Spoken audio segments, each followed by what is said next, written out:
गुरुकुल में जब गुरु शिक्षा देते हैं तो सबसे पहले उसे खुद करके दिखाते हैं और उसके बाद सारे शिष्य उसका अनुकरण करते हैं और कई तो उनसे भी आगे निकल जाते हैं। और इन दिनों भारत में राजगुरु यानी शीर्ष नेता खुद इस तरह की गलत हरकतें कर रहे हैं और ऐसा कुछ सिखा रहे हैं कि जो कि भारत की भावी पीढ़ी के लिए या यूं कहिए आज की वर्तमान पीढ़ी तक में शुरू हो चुका है, जो कि गर्त में ले जा रहे हैं। नमस्कार दोस्तों, मैं हूं सतीश मिश्र और आपके सामने हाजिर हूं पर्दे के पीछे की खबरों वाले उस अनूठे प्रोग्राम को लेकर जिसका नाम है ऑफ द रिकॉर्ड बातें। कुछ दिन पहले आंध्र प्रदेश में एक वाकया हुआ। दूसरी खबरों की तरह अखबार में यह एक सिंगल कॉलम रिपोर्ट बनकर दब गया, लेकिन सेंसिटिव आदमियों के लिए ये खबर बहुत डिस्टर्ब करने वाली है। भारतीय लोकतंत्र में शायद ऐसा पहले कभी नहीं हुआ था जब एक इतना शीर्ष का नेता इतना पटल पर इतना व्यथित, लाचार और परेशान दिखे और ऐसी चौंकाने वाली घोषणा कर दे। लेकिन उससे भी गलत तो ये है कि इसके बाद भी उस प्रदेश का मुख्यमंत्री इतनी बड़ी घटना की नोटिस करने के बदले वो कहता है यह सब तो एक नाटक है। वास्तव में तो आंध्र प्रदेश की विधानसभा में जो कुछ हुआ इसकी कभी कल्पना नहीं की जा सकती। यह एक ट्रेलर है आगे की राजनीति का। जब एक मंत्री और स्पीकर एक राष्ट्रीय नेता की पत्नी और उसके परिवार को लेकर पर्सनल बातें करें, बदजुबानी करें, अपशब्द करें, पर्सनल आरोप लगाएं और हद की सीमा तक जाकर ढिठाई में शामिल हो जाए। और जब ऐसे हालात देखकर वह नेता सदन को त्याग दे तो इससे बड़ा और कोई दुर्दिन नहीं हो सकता भारतीय लोकतंत्र के लिए। सारा मामला वास्तव में आंध्र प्रदेश विधानसभा में पिता की विरासत की गिफ्ट पाकर सत्ता के अहंकार में चूर जगन मोहन रेड्डी से जुड़ा हुआ है। चंद्रबाबू नायडू, आपको याद होगा एक दशक पहले वे भारतीय राजनीति के केंद्र में थे, लेकिन स्थितियां बदलती हैं, राज्य का विभाजन हुआ है। पिछले दिनों चंद्रबाबू नायडू द्वारा एक असहज प्रश्न पूछने पर उनके एक मंत्री कोडानी नानू ने चंद्रबाबू नायडू की पत्नी के बारे में ऐसी अभद्र और अपमानजनक टिप्पणी की। ये उनकी पत्नी भुवनेश्वरी टीडीपी के संस्थापक लेट एनटी रामाराव की बेटी है। उनके बारे में उन्होंने जो टिप्पणी की, उन्हें उन शब्दों का प्रयोग हम यहां नहीं कर सकते। समस्या यहां पर केवल खत्म नहीं होती बल्कि लिमिटलेस फॉर्म में और आगे बढ़ रही है।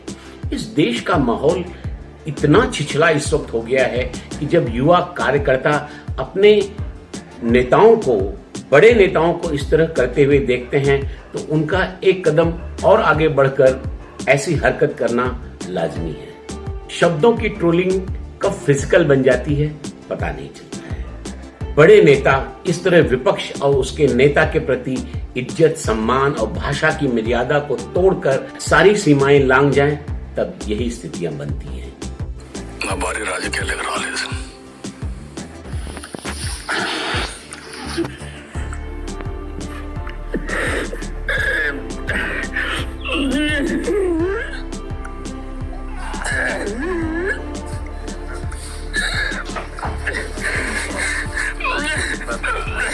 समझ में नहीं आता कि ऐसे ऐसे बड़े पदों पर बैठे हुए लोग अपने पद की गरिमा का ख्याल नहीं रखते हैं और इस तरह ओछी भाषा का प्रयोग करते हैं जिससे ये छोटे कार्यकर्ता फट से लपक लेते हैं और उसे वे कई गुना बढ़ाकर और आगे ले जाते हैं और स्थितियां बद से बदतर होती जा रही हैं। विधानसभा में जब चंद्रबाबू नायडू बार बार अपनी सफाई देने के लिए खड़े हुए तो उन्हें मौका नहीं दिया गया। स्पीकर ने उनकी एक बात नहीं सुनी और तो और उन्होंने उनका माइक भी बंद कर दिया।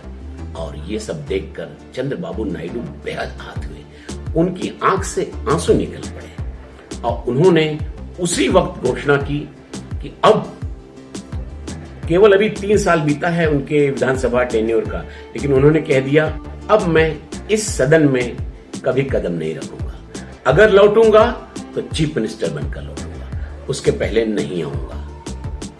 याद कीजिए 2012 में इसी तरह जयललिता के साथ करुणानिधि जब चीफ मिनिस्टर थे, किस तरह का व्यवहार उनके साथ हुआ था, और तब उन्होंने भी यही घोषणा कही थी कि मैं ये पटल छोड़कर जा रही हूं और लौटूंगी तो चीफ मिनिस्टर बनके तभी कदम रखूंगी, और वही हुआ।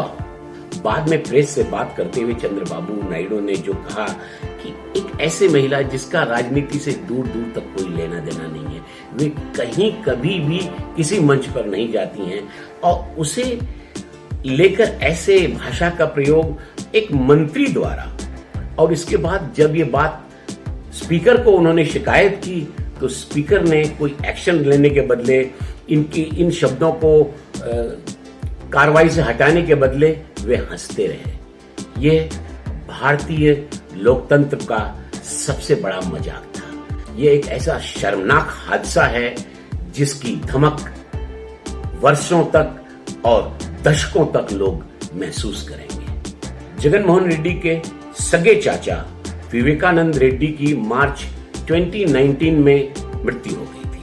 पहले तो कहा गया कि उन्हें हार्ट अटैक हुआ है, लेकिन जब पुलिस वहां पहुंची और जांच किया तो पाया कि वे बाथरूम में खून से सराबोर हैं और उनके सर में चोट लगी हुई है, गहरे निशान थे। तब तुरंत जगन रेड्डी ने आरोप लगा दिया कि इसमें टीडीपी का हाथ है, और तुरंत कहा कि इसकी जांच तो मैं सीबीआई से भी कराने के लिए तैयार हूं।